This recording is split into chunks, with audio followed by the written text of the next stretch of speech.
Hi, everybody. Thanks for joining. We will start in a couple of minutes just to let people get a chance to get into the room.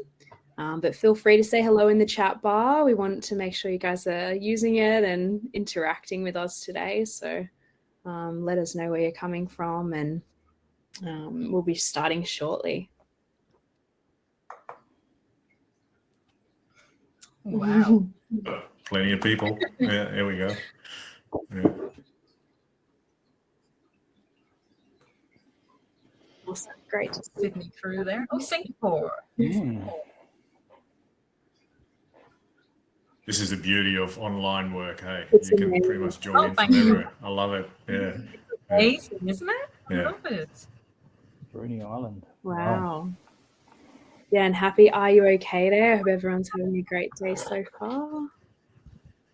Good mention. Yep.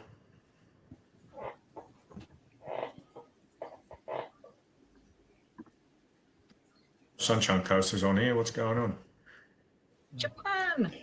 Yeah, I'm looking for the Gold Coast, Marc. Haven't seen anything.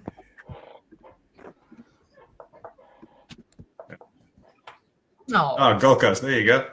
Yeah. Yay. Go to Gold Coast. Maybe you're not realizing and not for real and just wanted to keep you happy. There we go. Yeah, Sunny Coast. Awesome. Yeah. Wow, Japan. That's Japan. awesome. Oh, it's nice Hey, to know morning, where everyone's Ariel. coming from. That's great.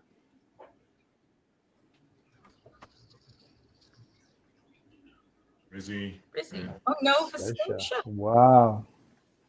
Oh, There I'd love to be there now. Nova Scotia, they're up late. It's, yeah. It's nice that they put themselves out. Don't know if I could stay up that late. New Zealand. Yeah, Wellington, nice. All right. Well, it seems like quite a lot of people have joined us, and I'm sure people will keep trickling in. But I'd just like to start now with an acknowledgement. I'd like to acknowledge the traditional owners from the land that I'm on and the land that we're all coming from or viewing from today. I'm on Gadigal country, and I'd like to acknowledge the elders past and present, and also anyone who is Aboriginal or Torres Strait Islander who's joined us here today. Welcome. Thank you so much for joining. And I also encourage you to recognise, maybe you can put that in the chat if you know it, what country you're coming from today. Yes, so thank you so much for joining us today. We're really excited for this conversation and what we're all going to share. We might just start off with a short mindfulness meditation. Marc's going to guide us through that, just to get us really present and ready to kind of receive what we need to from this conversation today. So when you're ready, Marc. Take it away. No worries. Thanks, Shah. Yeah, just a couple of minutes, people, just as a mindfulness exercise. I always enjoy doing those. So let's get straight into it. Make sure you sit comfortably or lie comfortably. If you're lying on the floor, it doesn't matter actually, preferably sitting on a chair, but just make sure you're comfortable. Hands on your legs or in your lap, and if you want to close your eyes, go for it, and just relax, back straight. And take a few moments to focus on what's happening in your body at this point in time. Just feel the sensation of your back against the chair, your feet on the floor, or your bum on the floor, on the seat. And just tap into your body. You might find that your mind is already wandering. It does that pretty quick. It's designed to do so. And thoughts might appear in your mind. But when they do, just gently bring your attention back to your body. There's no force. There's no need to. There's no should or must. Just whenever you find yourself wandering, just bring your attention back to your body right here, right now. And when you're ready, just start focusing on your breathing. Just a natural process of breathing. Don't have to do anything extra. Don't have to breathe in forcefully or breathe out forcefully, but just follow the process. Just breathe normally and notice what's happening as you sit there. comfortably relaxed. Just focus on the natural movement of breath in your body and coming back out. The natural expansion and contraction, rising and then lowering. And notice how air is going in through your nostrils if you breathe through your nose, or in your mouth if you're a mouth breather at this point in time, just in and out. Pay attention to how breath moves inside the body. Notice where in your body the breath feels the easiest. And rest your attention there. It might be in your lungs. You might actually feel it in your abdomen in a way, as your abdomen rises and falls with each breath. Might be in your throat or in your nostrils where you feel it the easiest. Just pay attention to that part of your body. Just one breath at a time. And notice that as one breath ends, another one automatically begins without any effort. Don't judge the process or imagine anything, just feel the breath and what it's like to inhale and then exhale. Really feel it. Feel today what it means and what it feels like to take a breath. And simply notice the movement in and out. And notice the pauses between each breath. There will be one, very short, but there'll be a pause. And just sit there for about 10 or 15 seconds, take a couple of deep breaths, and then we'll bring it back to now because we want to get into this discussion, but really focus on your breathing. For about 10 seconds, I'll be quiet.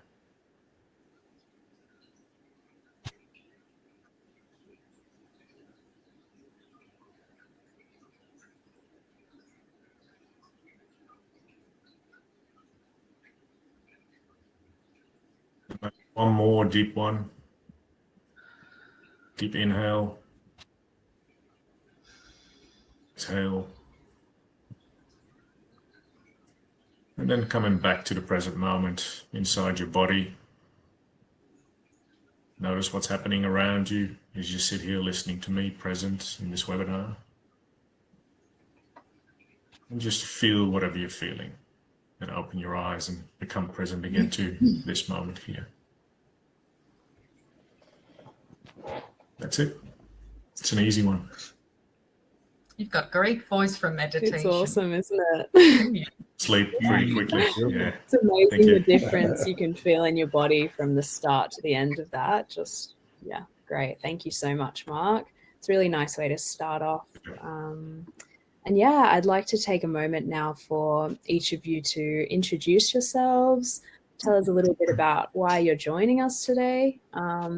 And then I think it would be nice to mention what happiness means to you.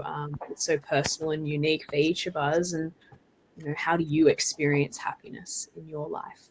So, Carol Ann, if you wanted to start. Hi, everyone. I'm really delighted to be here. So I consult with Uprise, and I love that company. It's so good to work with. This is a lovely opportunity. I love having general chats about things like happiness and chewing the cud with everyone. And what does happiness mean to me is really important, because I do find that clients consistently say, I just want to be happy, without really understanding what that means to them. It also makes me reflect on what I think happiness is. And for me, it's a moment. It's a very short moment in time, because we have to have experienced unhappiness to be able to recognize what happiness actually is. And for me, I feel I have to be fully present to experience it. So happiness can only really be in the here and now for me. And all of the other things we experience helps us to truly appreciate happiness. It's not a state we can stay in. It's just not practical because of life. When I do feel that element of happiness, I know I am being completely true to myself. And I understand who I am. I know that's a bit vague, but that's unique to me, I think. So thank you. Yeah. And Ian? Yeah, so my name's Ian. I'm also a consultant to Uprise. I've been with Uprise for 2.5 years. Absolutely wonderful company. Very engaged, very proactive in the mental health space, and as a company to work for or to be contracted with, very supportive of their staff. So very present with regards to mental health. My experience is I've come from working in the private sector, and I've transitioned over into the mental health space about 10 years ago. For me, I would say that happiness is a place where I feel really fulfilled. And I would agree that happiness isn't something that we can be all the time. So we can't be happy all the time. I don't think happiness, from my perspective, I don't think happiness is something that should be a goal. I think when we strive to always be happy, that in itself can create unhappiness. And I would also suggest and reinforce that being present in this moment in time is where I do find my happy spaces and my happy times. When I'm engaged with myself, when I'm living my values, and my values are very much around social interaction, family and friends, challenge, curiosity, creativity, etc. So when I'm engaged and I'm honouring and respecting my values, I find I'm honouring and respecting who I am as a person, and that's when I feel really fulfilled and hence happy. And I think unhappiness, as good or bad as it sounds, also sits in this space because to be unhappy gives us a baseline where we can measure happiness from. So that's my quick understanding of happiness. Yeah, thanks, Ian. And how about you, Marc? Yeah, hi everyone. Marc's my name. Work for Uprise and in private practice and teach at a local uni here. Same as Ian, actually. I had a career change. Don't hold it against me, but I used to be a litigation lawyer for about 10 years before I moved to mental health. Barrister solicitor in Australia or in England or wherever you are. Very interesting, but it didn't make me happy. And I think that is part of what I find happiness is. And I always say to people, I've always done things back to front. So I started from an unhappy place and worked myself to finding out what happy means, and started in a career and then switched to another one. So I think as I get older, I'm trying to find out what happiness is more and more and more. And one of my heroes in psychology, positive psychology, a guy called Martin Seligman, always talks about pretty much the pleasant life, the good life and the meaningful life. So the pleasant life, that's the stuff we want. It's just the goodies we can have, and the drink and the food and all the stuff that makes us feel happy. But he says ultimately that's kind of fleeting and will not make you happy, which is something I've experienced and still experience on a day-to-day basis. Stuff is good, but it doesn't make me happy. The good life is when you start to live more in line with your values, with what you think is what life is all about. which is very much part of me now because I've made that career change. It's like, well, what do I really want from life, and where do I want to contribute to life? And then that's what he talks about as well in that meaningful life aspect, which is something I really took to heart. I think happiness, and this is a personal opinion, obviously, but I think that happiness is not a state you can achieve ever, as in a state that you'll keep and hold on to. But in your life and in your day and on a moment-to-moment basis, we can experience moments of happiness, or short or long moments of happiness. And I think if we string those together in a combination of the good life, the meaningful life and the pleasant life, then you can say over a time span that I'm pretty happy. But it doesn't mean you're always happy. I think it's just realization of, like Ian said as well, sometimes the polarity, knowing how it is to not be happy and to be in a tough spot, and then coming to another spot where things are better. That to me is happiness, that awareness of, I've got it now. But it's like sand through your fingers, it slips away. And that's okay too, because it also comes back. So that's a good side. That's happiness for me, just living my values, contributing to the world in a meaningful way, but absolutely also the fun and games and the food and the drink and the enjoyment that we can all have. Yeah, thank you so much. It's nice to hear from each of you. And I'd like to put that question to everyone in the chat. If you can kind of reflect what happiness means to you, if there's something that when you do that thing and it makes you happy, just pop it in the chat. It might be nice to just kind of have that as a bit of an anchor here today, and just try and reflecting on those things. My name's Charlotte. I'll be moderating today. I used to work with Uprise, can also vouch, it's a great company. And I'm really excited to be speaking to each of you today. I resonate with a lot of what you've said. For me, happiness has really been that relativity, and I've noticed on days when I'm feeling low, sometimes it's because I've had a really great day the day before, and that can kind of help me to kind of reconcile that and go, do you know what, maybe this is just a normal day, but I was just loving it yesterday.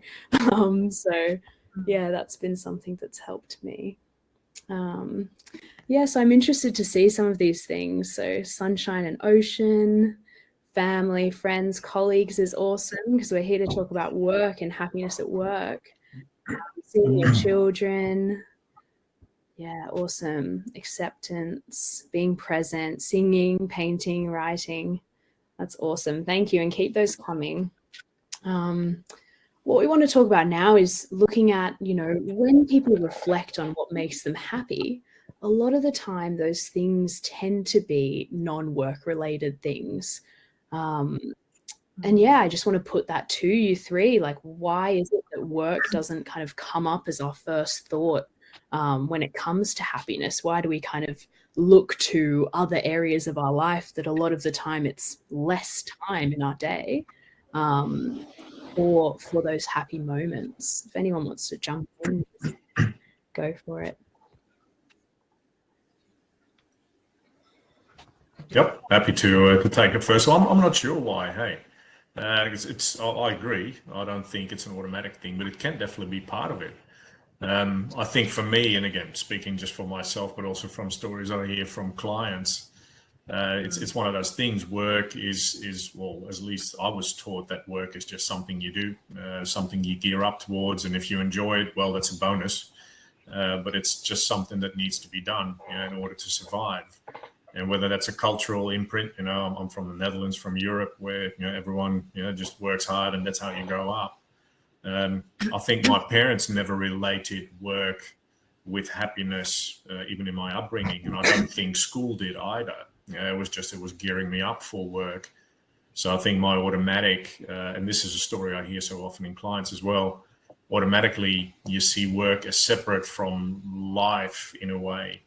Where you can find levels of happiness. It seems to automatically be somewhere else. But on the other hand, if you go with Seligman's definition, which I've tried to make mine, the meaningful and good life can definitely be found in work. So work can definitely contribute to happiness once you're able to find a career path for yourself that allows that happiness to come out. And I must admit, mental health, I absolutely, totally love it. Do I love every bit of it? No. I don't like bookkeeping. I don't like admin. There's other things that do not make me happy at all. But overall, just working with people, just to plant a seed or to be able to be part of someone else's journey where they make a change for the better, that's definitely moments of happiness. So I think, as part of finding a vocation, not just a career, but a vocation where you can express those levels of passion and happiness in, I would hope that a lot of people start to see work as a definite contributor to happiness if they can, because it can definitely be part of it. Can I jump in? And I very much agree with Marc there. I think it's very difficult to have happiness per se in the office because it's always very governed around things like achieving a KPIs, learning how to do something differently, a new system, integrating and welcoming new colleagues. Sometimes your values don't quite work well together. So these kind of challenges are there every single day. And the thing about happiness is, as they say, it's not what happens to us per se, but the way we react to happiness. One man's disaster is the other man's opportunity. Some people can cope with change really well, new people, new systems to use, and others don't cope so well. And even like the annual reviews, for example, you may we ignore compliments. We don't take compliments very well, yet we really hang on to and punish ourselves almost when something constructive has been raised. And that's what we focus on. I'm not good, I'm this and I'm that. And all that self-talk starts taking over when we're at work. Researchers agreed that happiness is a choice. I'm not 100% in agreement with that because it's so difficult to allow it in when you feel that you can't 100% be yourself at work, I suppose. That was a bit of a monologue. Thank you. Ian, was there anything you wanted to share on this question? I'd probably just go back to values. And again, I think the sense of fulfillment we can't get from, engaging in our values. And I guess defining what values are, which, for me would be my fundamental beliefs, my understanding in who I am, the way I interact with the world and those people who revolve around that world, help me to feel fulfilled. Sometimes we don't see that within our work environment. I would also suggest that perhaps when we look at our values in our personal life, we take them or we engage with them more intrinsically, which is, it's more satisfying for us, naturally satisfying for us. We're driven by those internal rewards that we get. We don't tend to get that within a work environment. It always, from my experience, what I've seen, it always seems to be that extrinsic rewards which we get from work. So it's not so fulfilling. And when it's not so fulfilling, then, we don't get that happiness that we would normally get, I would suggest. The other thing, as Carol Ann mentioned, is the way that we motivate ourselves in a work environment, I would suggest, is a little bit different as well. The number of clients, I talk to a number of clients in this space about self-esteem and self-belief and imposter syndrome. And, when I ask them the question, when was the last time you patted yourself on the back or congratulated yourself for a positive outcome or work well done, they struggle in that space. However, when I go and I, ask them when they, kick themselves up the backside for something they did wrong, they can very clearly identify those times, and they generally tend to be fairly recently. If we were to refer that to a young child, for example, a 5-year-old of ourselves, and we were to ignore your behaviour as a 5-year-old when you achieved and you performed, if you were to, be shamed in that space, how's that going to affect how you're going to grow and evolve as a person? Yet we do that to ourselves in the work environment constantly. Yeah. So, that's also something I think to reflect on in this space.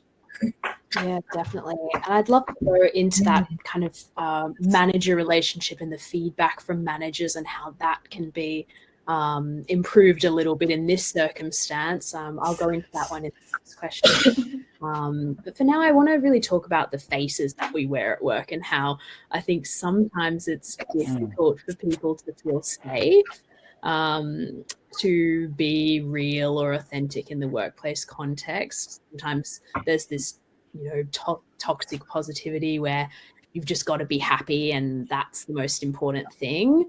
Do you have any experience with that in the workplace where people are finding they just don't feel comfortable to express how they're really feeling?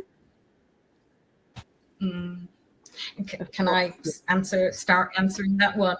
Having worked in HR for many years in corporate, and being on the client side of an EAP, am and had always been really sad around the shame that my colleagues felt around reaching out to an EAP, for example, and how they just felt guilt all the time if they weren't achieving their goals at work or finishing a project on time. That self-negative talk, self-depreciating, the pressure they're under, they would be collapsing, and they know that they need to talk to somebody, but it's so difficult for them to reach out because they have to be vulnerable to do that. And being vulnerable, especially around your work colleagues, many see it as a shameful thing. But Brené Brown talks about the power of vulnerability. Check it out on YouTube. She does a brilliant TED talk on that. It really helps open out everyone's world to each other, and the teams become so much more cohesive, and they've really got each other's backs, and there's less silos within the business. It's fantastic stuff.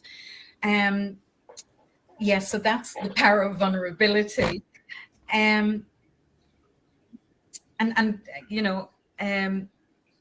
External pressures from home always comes in, and the days of where it's got to be, a clear division between home life and work life, it's impossible. That just doesn't exist.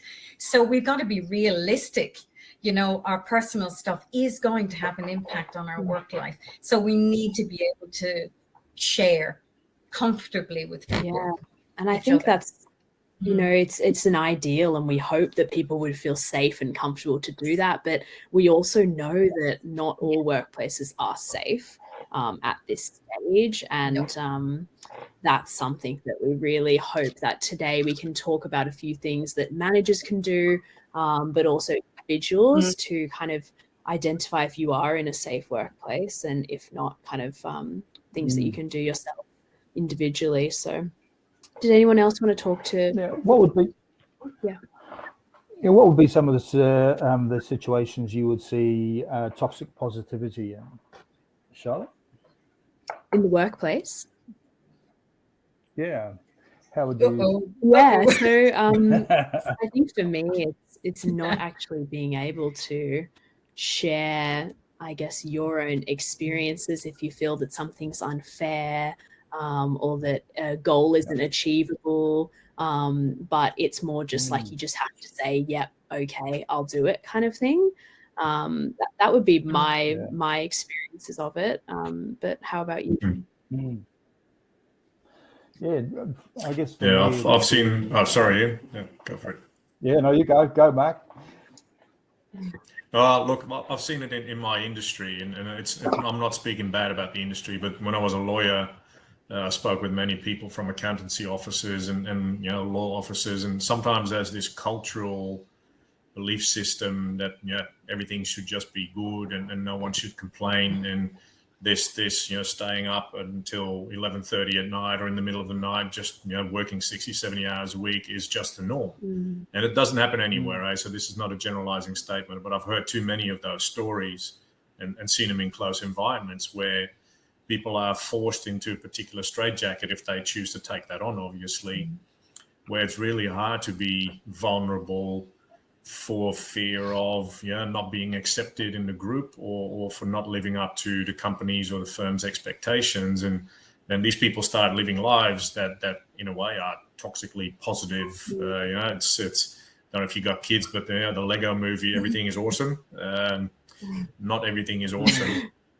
And it leads to that idea. And I was prone to that to a certain degree, because you don't want to be seen as the straggler. You don't want to be left out. So this idea of wanting to be accepted by someone, or in certain cases fearing losing your job, or fearing not getting a promotion, or fearing that you'll be seen as less than someone else and then might be passed over, can sometimes lead people to put up a brave face and smile, even though the tears behind the eyes are welling up, but you can't see them.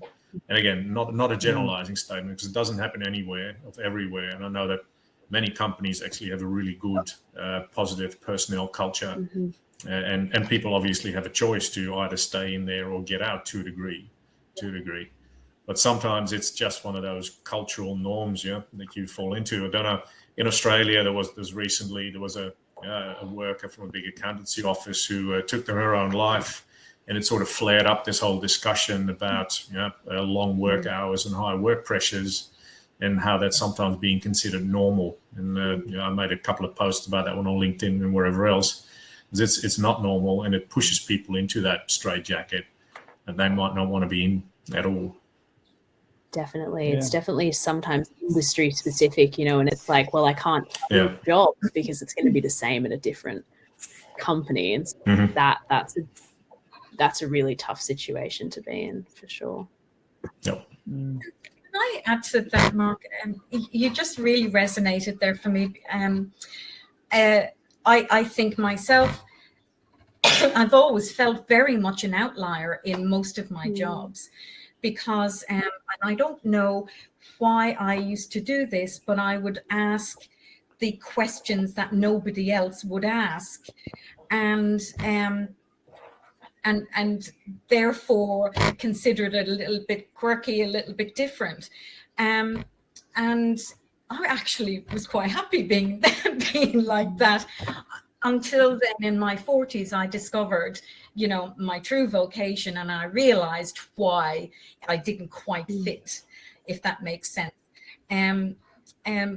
So you've just reminded me of that, how important the business we work in needs to relate to our core values. And that is really what is going to give us a huge sense of satisfaction, and therefore happiness. Great. Well, I might move on to the next one. It's and it's interesting that we've talked about values so much, because I think that's a really important piece of how managers and individuals can start to foster more happiness in themselves and in the teams that they're in, finding that healthy balance between toxic positivity and just being unhappy at work. what are some practical ways, if anyone wants to talk to the personal ways that someone can align more to their values at work, that would be awesome. And then, yeah, we'll go into managers and teams and how you can do it more in a workplace setting. Did you want to go, Ian? With regard to values, I would suggest first and foremost it would be identifying what our values are, and that is a process in itself. Would you like me to talk about that a little bit, or is that that'd be great?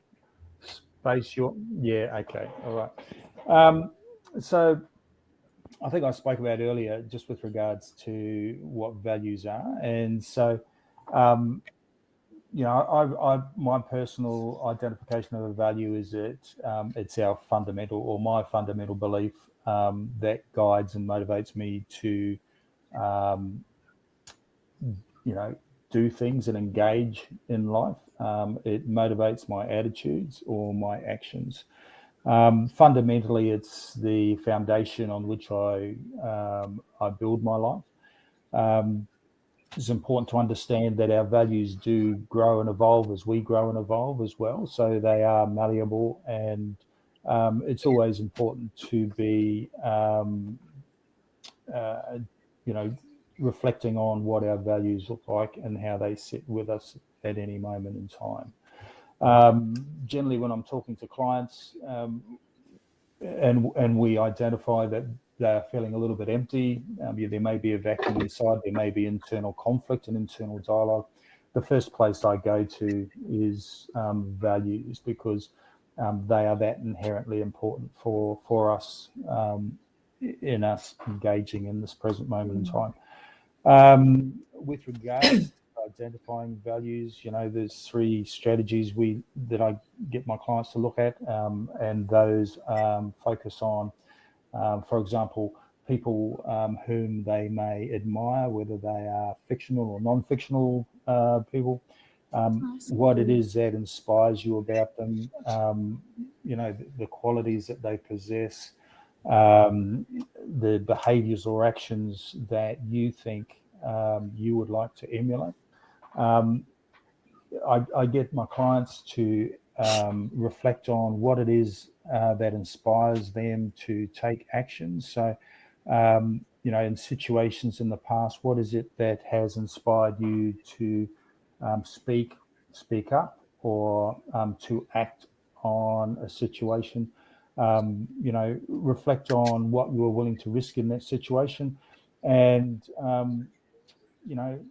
obviously look at some of the results of taking action, what you might have gained or lost, and that's also a good space to look at. And then I guess, when do you feel most like yourself?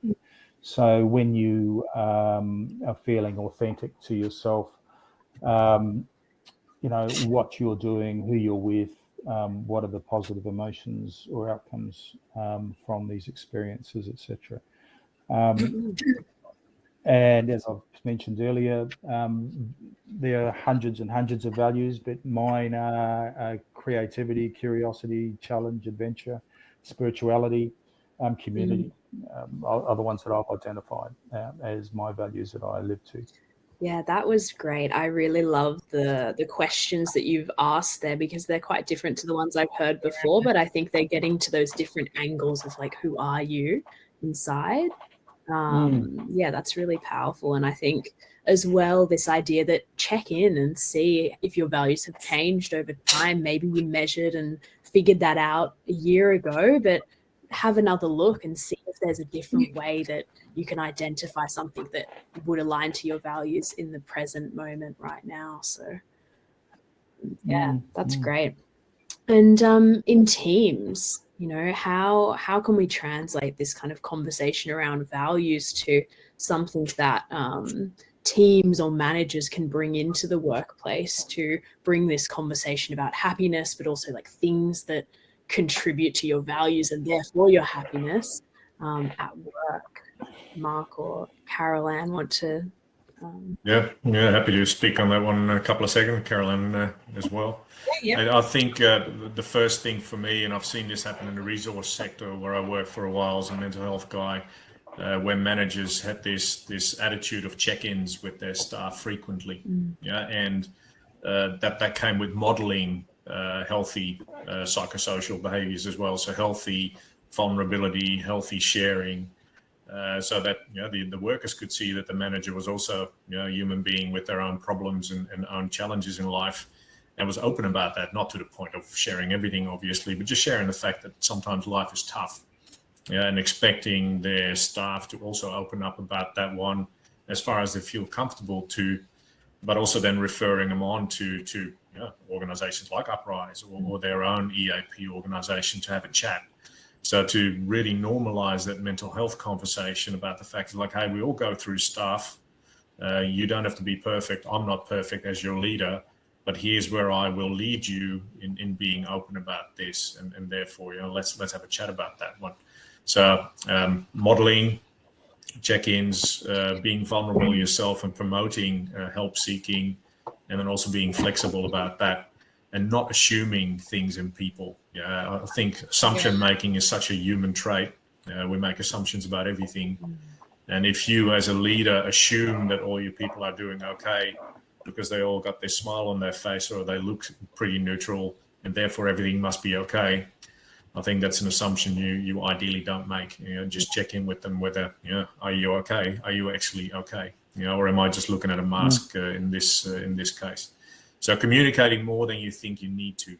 I think that's the overall core of what I always say to people. Talk to your people. Yeah, definitely talk to your people, because what you see might not be what actually is, and therefore ask questions and emphasize opportunities like Uprise and other opportunities out there for people to seek help if they want it. Yeah, and that sounds like more like a one-on-one conversation with a manager and employee. Is that right? Well, it could be teams as well. Hey, like in the resources sector, I used to come in and work at pre-starts or safety briefings where the collective discussion was about mental health and how to improve psychosocial well-being. There's a lot of talk about physical well-being, especially in the resources sector, where there's lots of unsafe work. And my role would then be to talk as a collective about psychosocial well-being as well, just people doing well. And if managers can promote that collective conversation and make sure that people open up about it, you slowly get a normalization and normalizing of mental health being as important as physical health, which I think it should be, to be honest. Yeah, definitely. Can I answer that, if I may? My experience, my corporate experience has always, funnily enough, been with engineering corporations, and they do tend to be a little bit more introspective, and obviously get people who are more extrovert. But what I have found is, as much as they really want to support their teams, they don't. Some managers don't have the skills. They don't know how to approach a conversation like that. And that's why Are You Okay is actually great, because it does give you some of those opening phrases. And, we're learning to be more vulnerable. So dealing with people's feelings and getting that across from a manager's perspective, and communicating that there is always unconditional support in this guy's or female's team is a very, very challenging way, or a challenging thing to do. And what comes into that again is our discussion around values. And once you discover what your values are, either as a team, or what the company values are, even, how do you actually make sure that you stand up for those values? What skills do you need to enable you to be able to do that? And many people don't feel confident enough to say, hey, I'm not comfortable with what you're saying to me right now. So assertiveness training, for example, that's something that a manager can give their teams, or as you do training around mental health. There's so many things. I talk for an hour on this. I think making sure the manager has put across that he has heard the individual, has the employee felt heard. And I have to recommend, again, Brené Brown's empathy sympathy cartoon, which if you Google empathy sympathy on YouTube, you'll find it. And it actually just shows you don't have to fix anything. You just have to be and listen. And it's then that's real authenticity for the manager's part.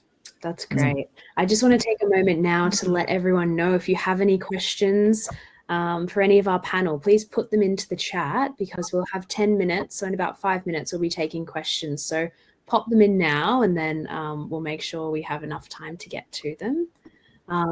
But yeah, what you were saying, Caroline, it really brings me back to that point about managers and how that relationship between the employee, a lot of the time now, it can be a bit strained and not psychologically safe, because it's focused on KPIs and goals and achieving these things, and feedback that's potentially being received, in a way that's not great. And I remember we've been speaking about managers shifting into a mentor.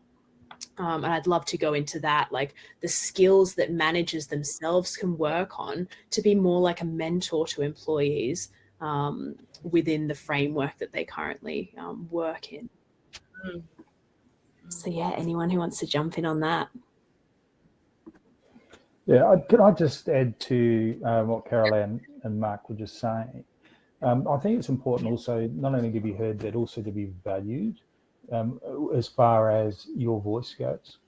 One of the common behaviours that I used to see within organisations was the disempowerment of the individual, and the amount of resentment and frustration which they used to express, and anger through passive aggressiveness typically, was phenomenal, which affected the organisation's performance as a whole. There was no way, when you have employees carrying resentment and frustration and anger, that you're going to build synergy within teams. The other thing is that what I also used to witness was ongoing and constant disempowerment, would result in the individuals disassociating and disengaging from the organisation. And I talk to a lot of people in that space as well. For managers, I would suggest also being mindful of their behaviour with employees, because employees will often reflect or mirror the behaviours that they perceive they are receiving. They may not do it upfront, but they may do it passively. So that's also another area for managers to reflect on. Yeah, great. Great questions. Yeah, we've got some great questions. Active listening, through. Encouraging being present. Yeah, so important. Did Marc or Caroline, did you want to touch on anything about managers as mentors?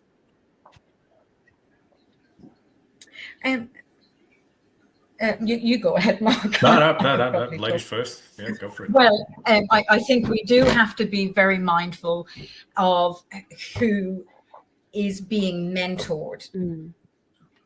So you've got the mentor and the mentee.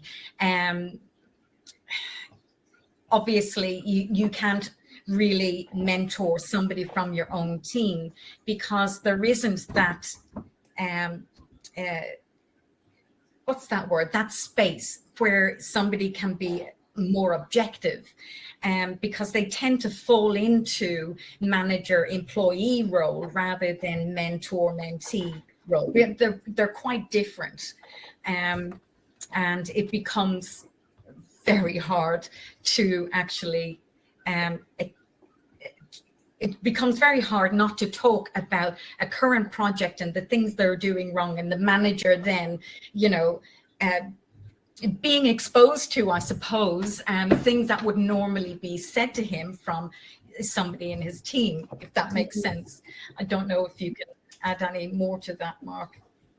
Not really. Yeah, to that point, I think, what I was going to say, I find it important that pretty much, and it's not possible, but I think every manager should do a mental health first aid training, to get some basic communication skills, or not even counseling skills, but communication skills to check in with their people, because that allows you to become a bit more of a mentor and actually start reading those signs of people in distress or not doing well. And look, you can't always get to that point that mentor and mentee are the same. There'll always be some sort of vertical relationship there to a point, because this person is also your manager. So, as a manager, you'll have to realize that a managee, or the person underneath you, will probably always see you as an authority, or will see you as the boss in a way.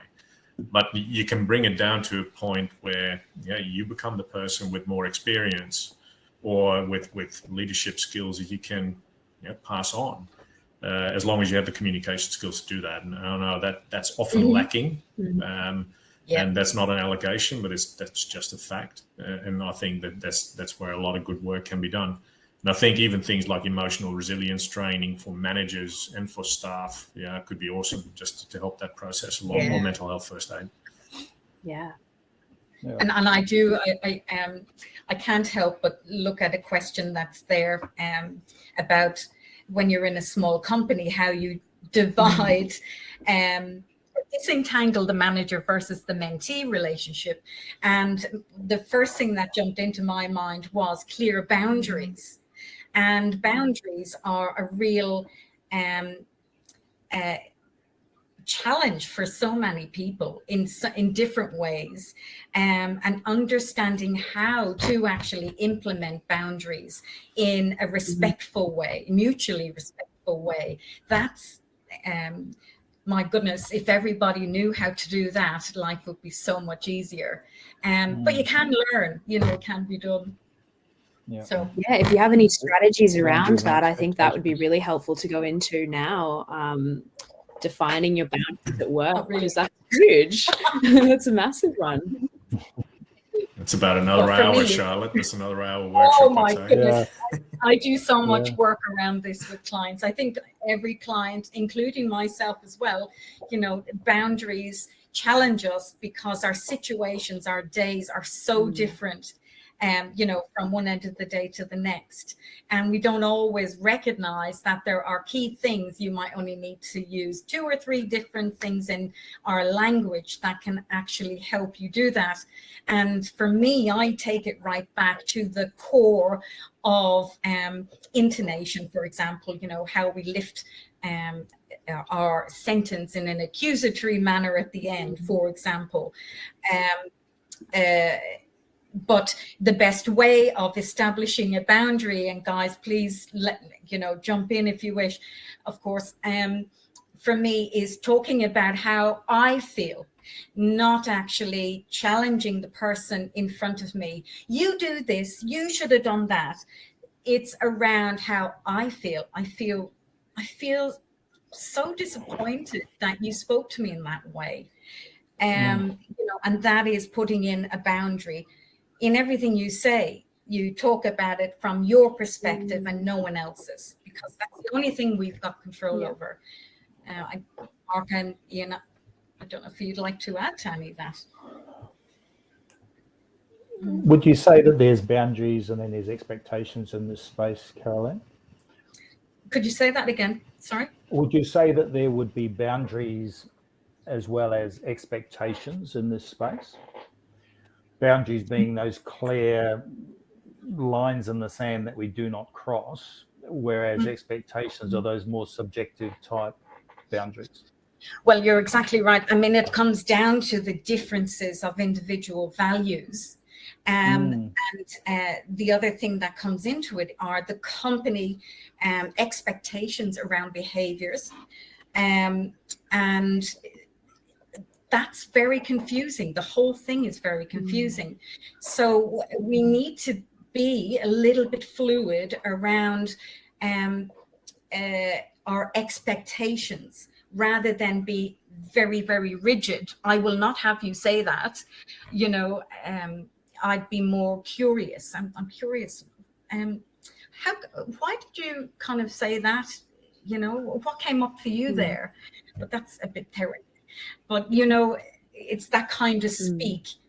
And this is where workplaces don't really address how they speak, their language. And so many fires can be put out when you've got one or two things tweaked in a team, you know, or with a manager, that kind of stuff. I don't know if that answers your question, Ian. It's beautiful.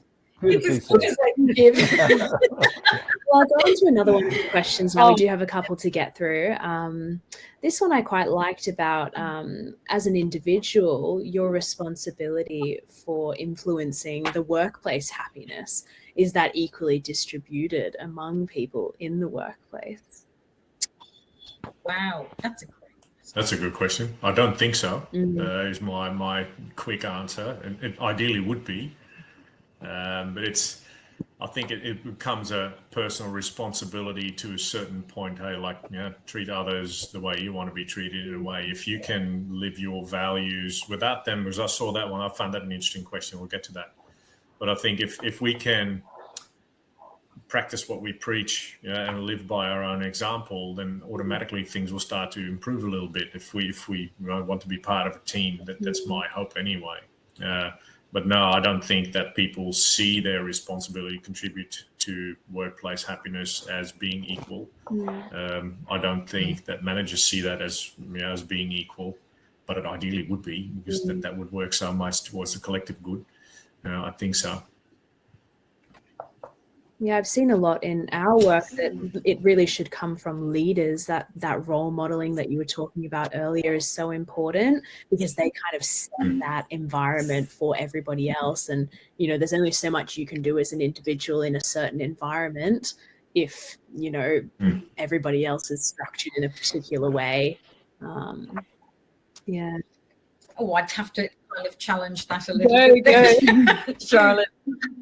I do strongly believe that too much of this kind of thing is put on the shoulders of leaders. I think we all have to take responsibility. So from the top down and the bottom up, you know, if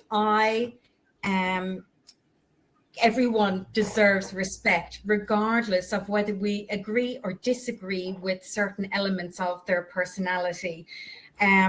And if I basically use my way of speaking to encourage happiness or what have you, my influence it'll ripple out. It's a ripple effect. Your influence and everyone else's. We all have a small kind of circumference where, you know, we do influence to a certain extent. And if everyone makes that an attempt, it'll all generally meet in the middle, if that makes sense. But it's everyone's responsibility. It has to be. Yeah. All right. I might take. I would also add that I would also add that it's probably up to leaders within organisations to create that environment that we feel safe enough to be able to build that culture. And as opposed to managers, leaders need to go and step into that space. And those leaders can be within any level of the organisation. Yeah, great. And yeah, maybe as the last one, we'll just go into some strategies to make sure people feel seen, heard, and valued in the workplace. Speak up. It's very important. Even if you think it's scary, even if you think it might actually have consequences, as much as possible, strategically speak up. Because I've seen, even in conversation with managers, I sometimes hear them say, like, I didn't even know that person was struggling.